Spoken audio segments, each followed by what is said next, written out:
Module 11, Developing Use Cases from Idea to Services. This is Lecture 4, and we will discuss developing a roadmap for blockchain use cases.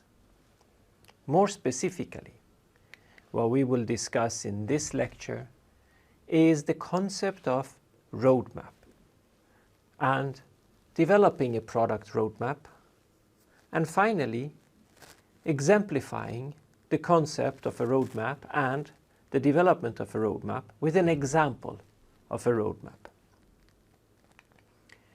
The learning objectives for this lecture is to understand the concept of a roadmap and how a roadmap is useful when developing a blockchain use case. Learning objective is also to become acquainted with the components of a product roadmap and understand how a product roadmap for a blockchain use case can be created. Developing use cases from ideas to services. In this module, we learn about design heuristics for reaching customer needs, managing products and creating services using blockchain-based applications. The knowledge we gain in this module is product development principles using blockchain applications. And in this lecture, we gain the skills of managing the roadmap for a blockchain use case. And in so doing, we are capable to cooperate with diverse teams to achieve goals of blockchain use cases, share and communicate knowledge about customer needs, product specifics, and process heuristics among the use case team members.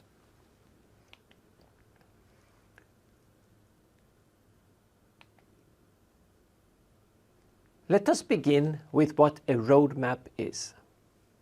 A roadmap is a high-level visual summary that maps out the vision and direction of your product, often over time.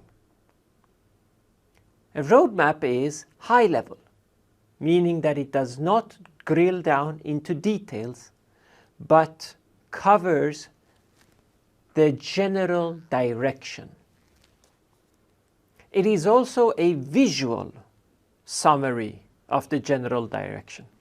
Visual in that it captures the roadmap in a graphical form rather than a pure text form. And this visual, high-level visual summary maps out the direction, the vision for the blockchain use case you're working on. In other words, it allows us to understand what is the general strategy for this blockchain use case over the next year.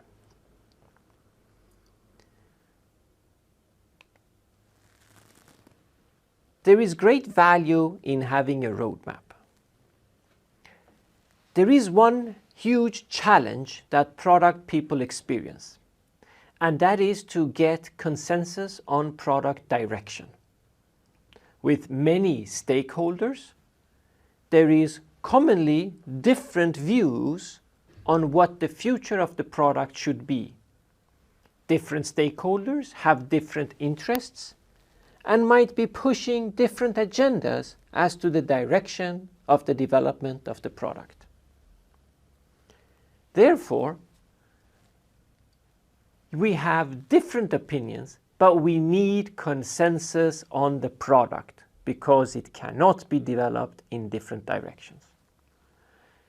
As such, roadmap communicates the why behind what you're building. It is a plan for your product or for your blockchain use case strategy. In other words, a roadmap outlines, communicates, is used as an artifact for managing discussions between different stakeholders on what is the next steps in the development of your blockchain use case. So a question that might arise is, what is the relation between MVP, which we discussed in the previous lecture, and a roadmap? Well, the relation to MVP lies in that the MVP is the first step. It is the minimum viable product, meaning that it captures the blockchain use case's absolute necessary features to make it work. And we said that the reason we want to come with an MVP to the market is to gain feedback regarding the product market fit as early as possible from real customers before we spend more time and effort than necessary for its future development. Therefore, the MVP is the first step. When the MVP is then launched, we gather feedback from customers about what else is needed, what works well, what does not work well. We also have different stakeholders proposing what should be done next. All of those inputs is used in the roadmap. Therefore, the roadmap outlines the strategy of the product, meaning what are the next steps in the development of the blockchain use case. And all of these next steps are guided by the vision for the blockchain use case, meaning that these next steps gradually bring the use case closer and closer to its vision. It is, in a word, the progressive realization of the vision of the blockchain use case that the roadmap outlines.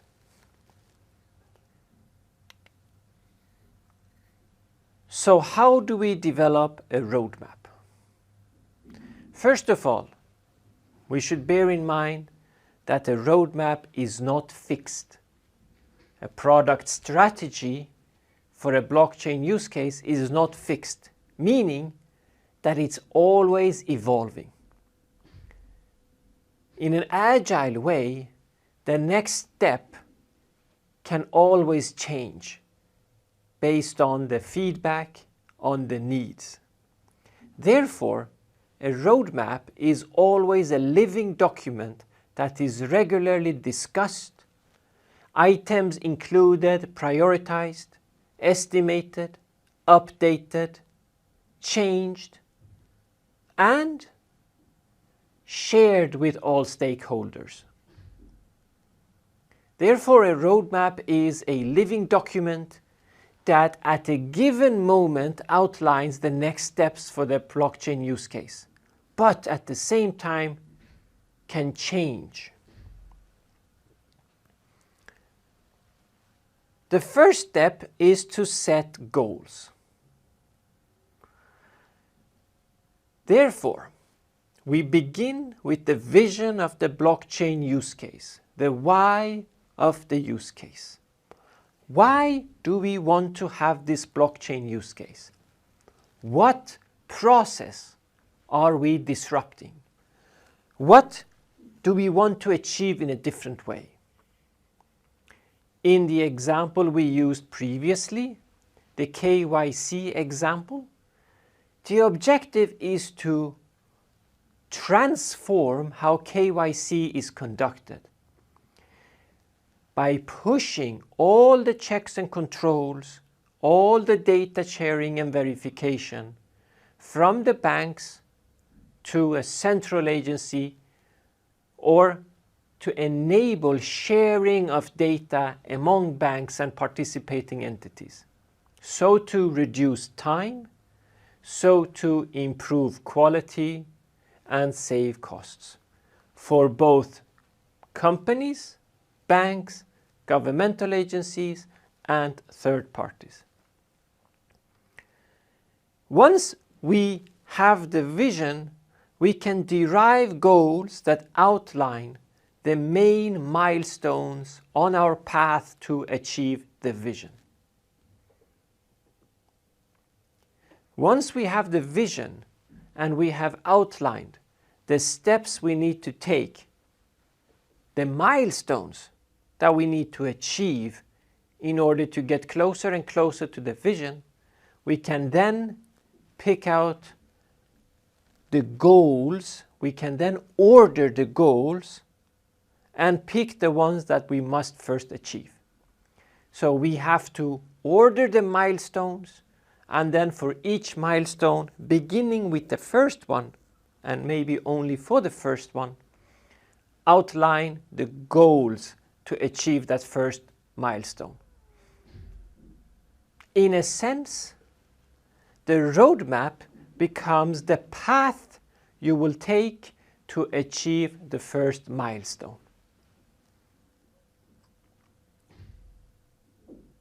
In order to do this, we have to gather information. We have to have input that we use to form, create the roadmap. We need to gather information, and that comes from customer feedback that we gained after launching the MVP.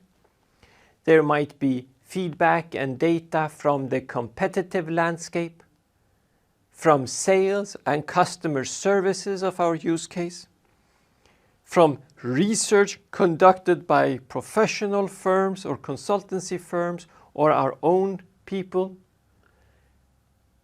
There might be regulatory issues that we need to consider.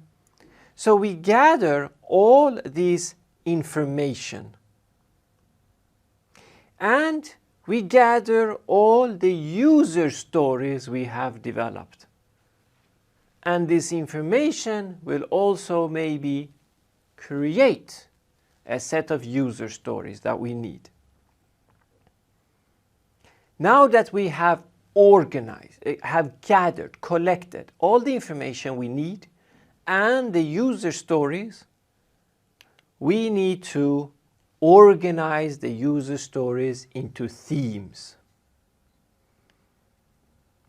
A theme is a set of similar features or a set of larger user stories, also known as epics, that share the commonality of being related to a certain objective. Most often, we would like this certain objective to be customer-driven, meaning that they deliver value for the customer. So, to take an example, we can have the theme of customer experience. We have a set of features that all aim at achieving a better customer experience. All these user stories share the common denominator or feature that it relates to customer experience. Some user stories might be detailed, some might be a bit bigger. So in the example here, managing invoices, which is a larger user story, often referred to as an epic, meaning that it can be decomposed, it can be detailed into user stories, more detailed user stories.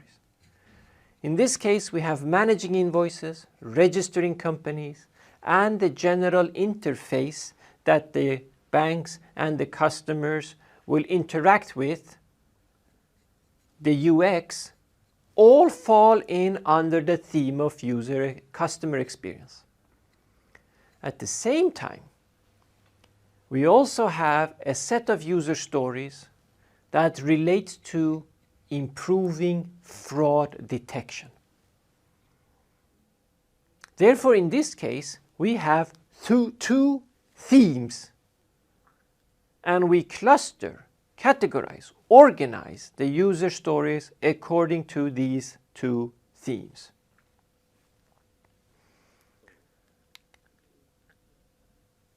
What we have to do then is that we need to prioritize based on the themes, not the user stories. We need to understand and discuss within the team the value of each theme to the customer. In other words, we need to understand the customer value of each theme. Then we need to get a rough cost estimate of each theme. The cost estimate does not need to be detailed. It could also be very rough in the sense that it's low, medium, or high effort. But it serves to gain an understanding of how big of a deal this theme is. So what we have done is that we've set goals. We have gathered user stories based on various sources of data, and we have clustered the user stories according to main themes.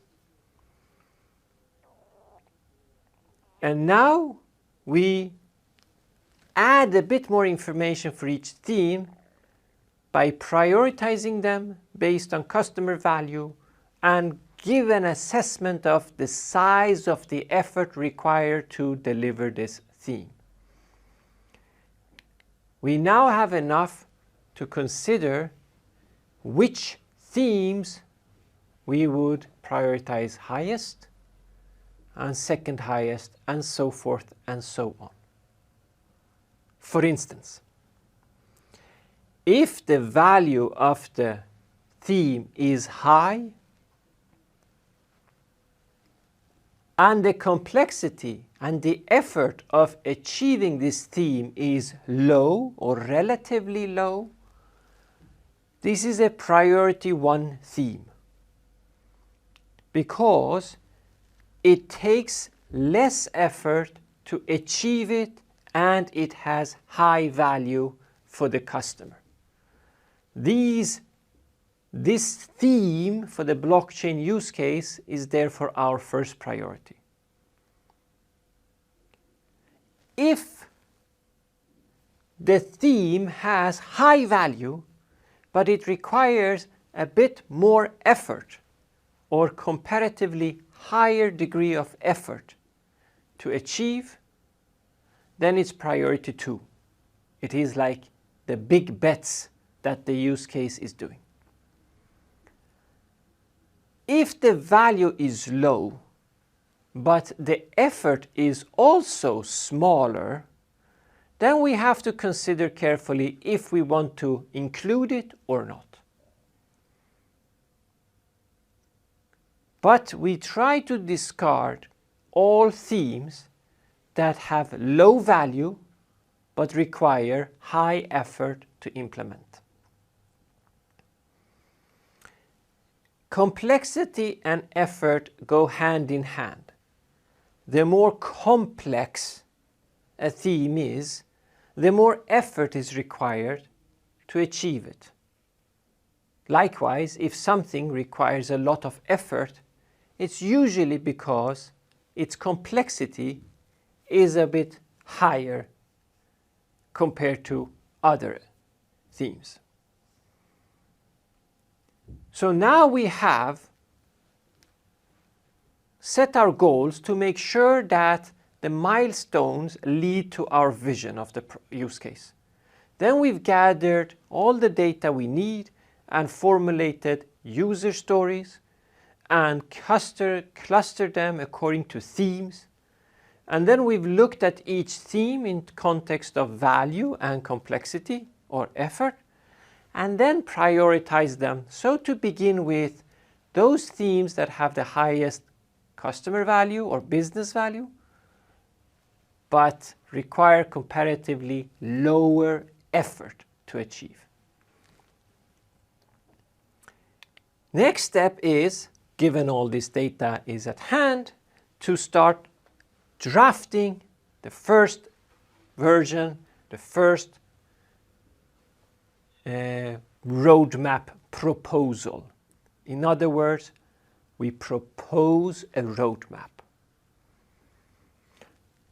A roadmap is commonly no longer than 1 year.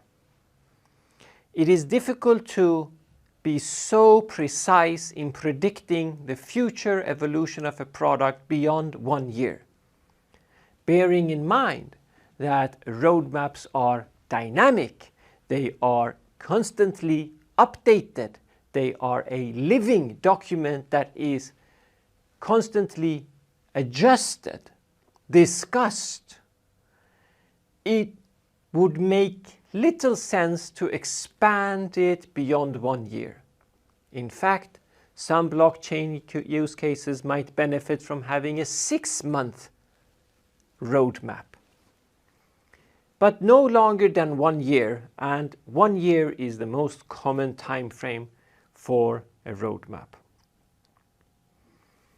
The next step is to put the theme that we prioritize as the highest as one row, as one lane, and then we add the items of each theme, of the items of that theme in the roadmap, and we organize them according to when we will do them. Therefore, item 1 comes first, item 2 comes second, and so forth and so on. You also see that several items can be worked on concurrently. It could be that item 1 starts, and when it is in development phase, the requirement specification of the second item begins. Commonly, with roadmaps, we work in quarterly basis, meaning that we look at what will we deliver in Q1, what will we deliver in Q2. And considering that items might be delayed, turn out to be more complex than we thought, turns out to be irrelevant, or something else pops up that is of high priority and needs to be included. Given that the roadmap is dynamic, we constantly, whenever needed, need to update the plan of items for theme A. Having done this, we can put the other themes as well in the roadmap. There should not be more than maybe 3 or 4 themes. Beyond that number, the complexity of managing a roadmap starts becoming counterproductive to the purpose of the roadmap. The roadmap is supposed to be a high-level, visual summary of the main activities that lead us to the vision of the blockchain use case. If too many items are there, it ceases to be high level. It ceases to be visually summary, and it therefore ceases to be as helpful and useful as a roadmap could be. So in this generic example, we have 3 themes that are of higher priority.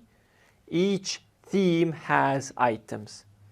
And commonly, the items added to the roadmap should be aligned with the resources available to deliver these items. if there is only 2 resources working on the blockchain use case, and there are 55 items, the effort of which is equivalent to 20 resources, the roadmap ceases to be useful as a visual summary at a high level, facilitating discussion and planning.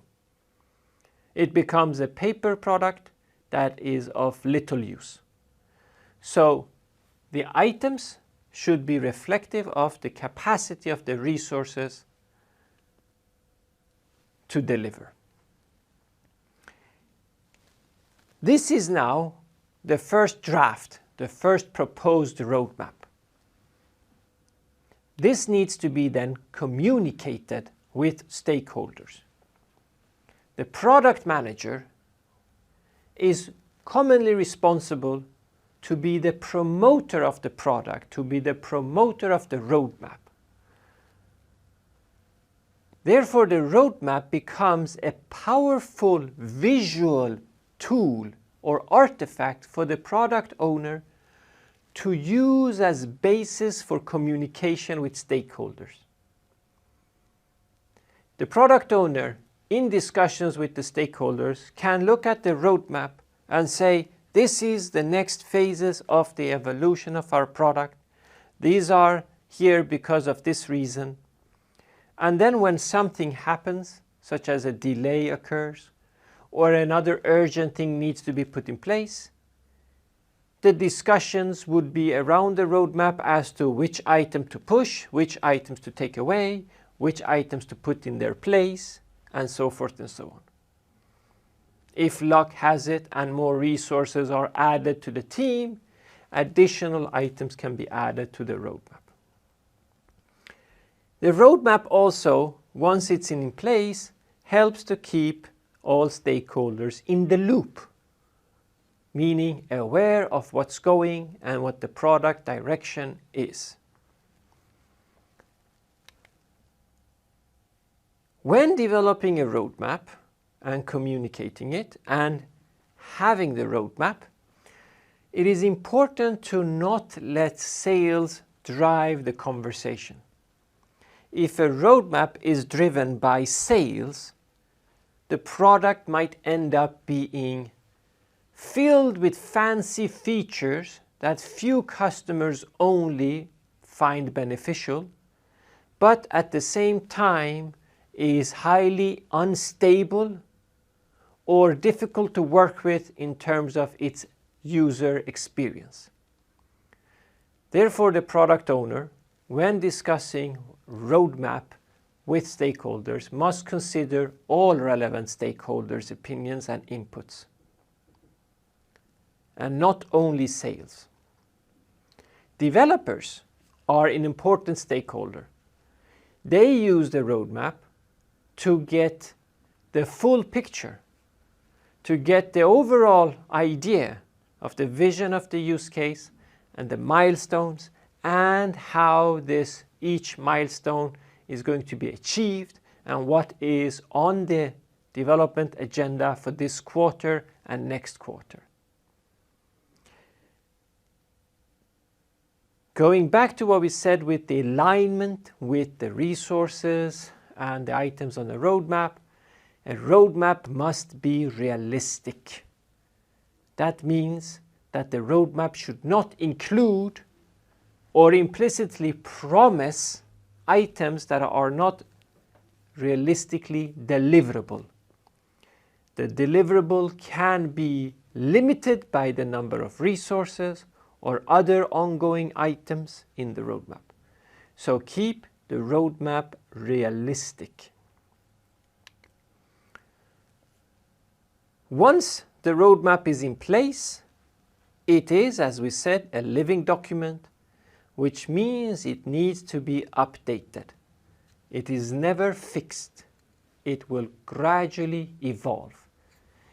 At the same time as it is important to keep it as a living document, it is also important not to change too frequently.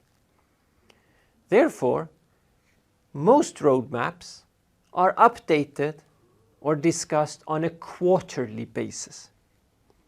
too frequent updates to the roadmap leads to uncertainty and lack of reliability on what will happen, specifically in the context of if the changes are taking place too frequently, how am I to trust that this is the plan for the next month? It could change.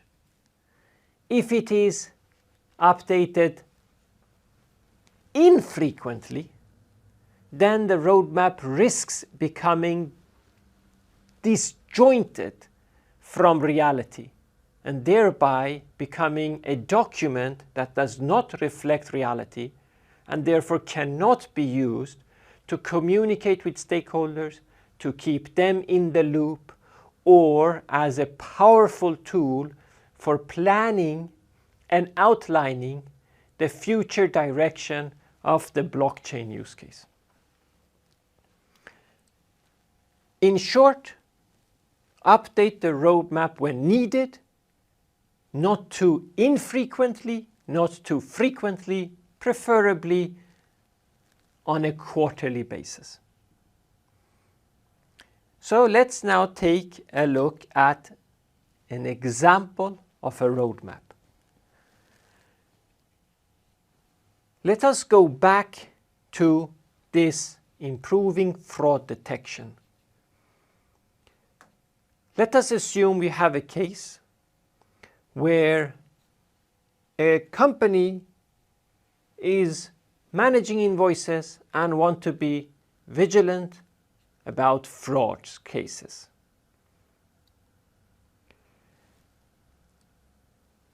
First theme here, which is the top priority, is to improve fraud detection. This use case is about reducing fraud, securing quality. So the first theme, having discussed this, comes to improving fraud detection. Second is managing invoices, and third is customer experience. Let me elaborate briefly on the case here. In a timber to charcoal supply chain, meaning charcoals we buy from the store to use on our grills in our gardens, in this supply chain, from when the wood is sourced from the forest until it becomes available in the store, there can be fraud. The fraud is in terms of selling timber as eco-friendly or as sustainable where it is not. So in order to combat this fraud and detect which parties in the supply chain are behaving fraudulent, we can look at how much they buy and how much they sell.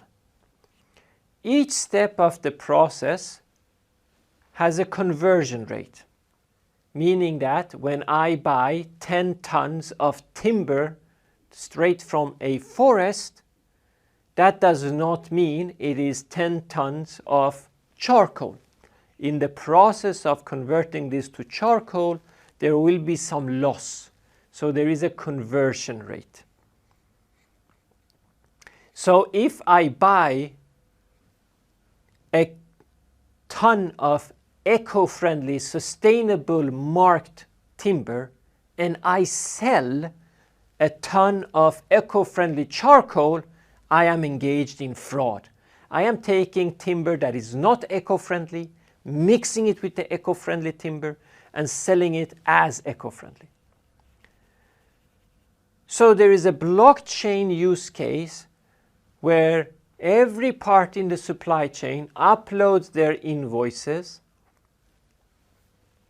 and in this central ledger of the blockchain, considering the ratios, calculations are made as to when a part in the supply chain is selling more eco-friendly than possible, considering how much they bought in.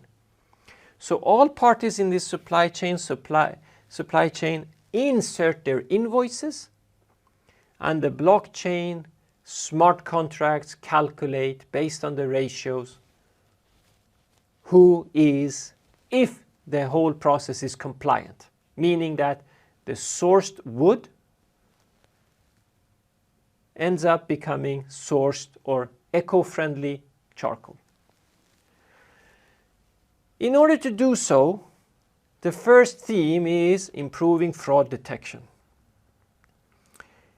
So we need to import ratio data, this conversion rate. Interestingly, when you make charcoal, you actually burn timber in low oxygen containers. Therefore, something like 80–85% of the timber burns away. What is left is charcoal. So the conversion ratio here is about 15%. 15% of that ton will become charcoal. So that's what we're going to do in the first quarter. In the second quarter, we're going to update the calculations, maybe refining them. And the third quarter, we're going to import official conversion rates from different manufacturers of this burning process. Maybe one manufacturer is a bit more efficient. They sell their products at a higher price because the conversion rate is also higher, say 20%. Whereas another one only has a standard conversion rate of 8%. Now it is then therefore relevant to know which machine is being used because of the conversion rate differences. So later on in Q3 we want to import through an Oracle third-party data. The participants in this process need to upload their invoices. So in the first quarter, we are going to automate invoice data uploading to the blockchain through oracles. In the second quarter, we are going to build the functionality for enabling verification of the data in the invoices. And in the third quarter, we are going to work on complementing invoice data with additional data.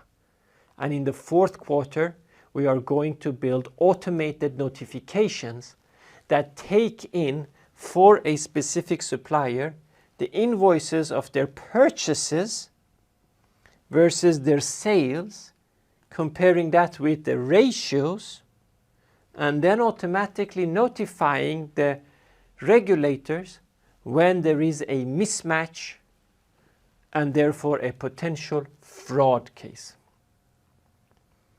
The third theme in this regard concerns the customer experience.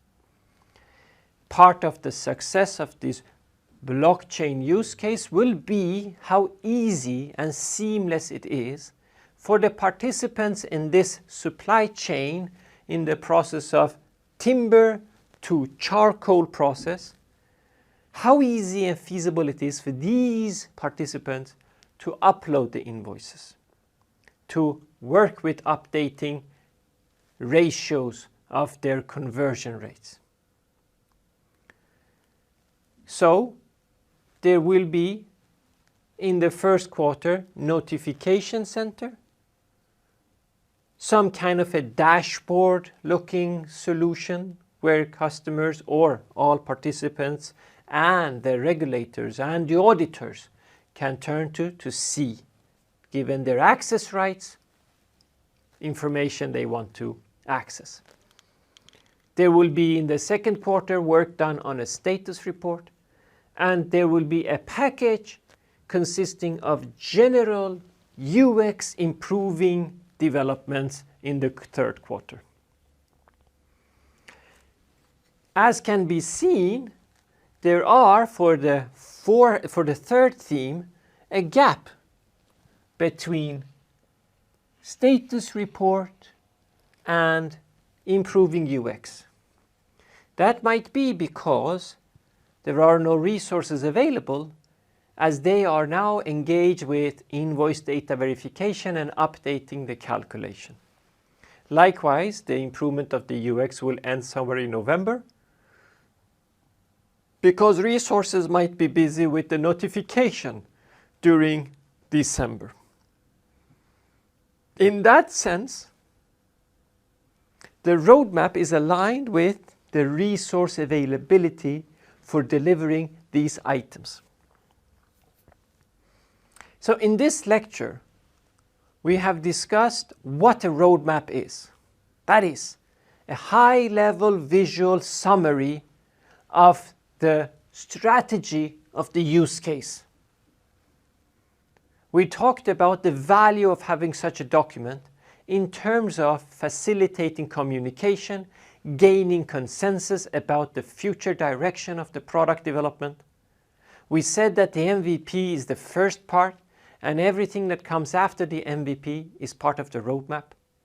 We discussed that the roadmap is a living document that must be regularly visited and, whenever needed, modified, updated, preferably on a quarterly basis.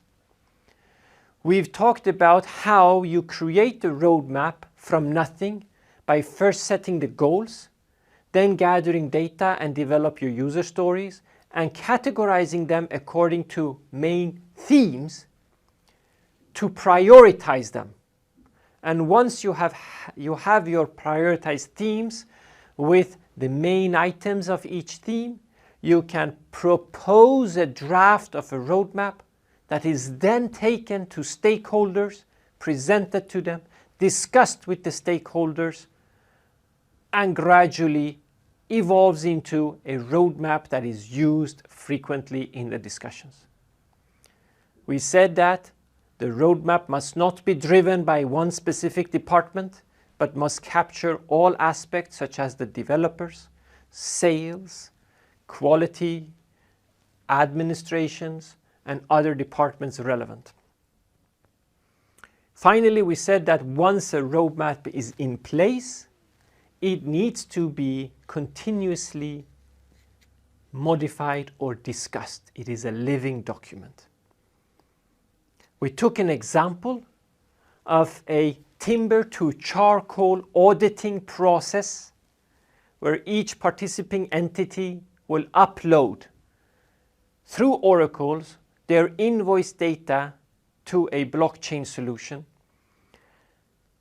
and that with smart contracts we assess based on the ratios which companies in this process are complying with buying and selling in their processing of timber to charcoal, eco-friendly or sustainable timber. And if one company is selling more sustainable timber, considering how much sustainable timber was purchased, we flag this to the auditors, who can immediately initiate an investigation to root out fraudulent companies from the process. This concludes Module 11 on blockchain use cases, from ideas to services.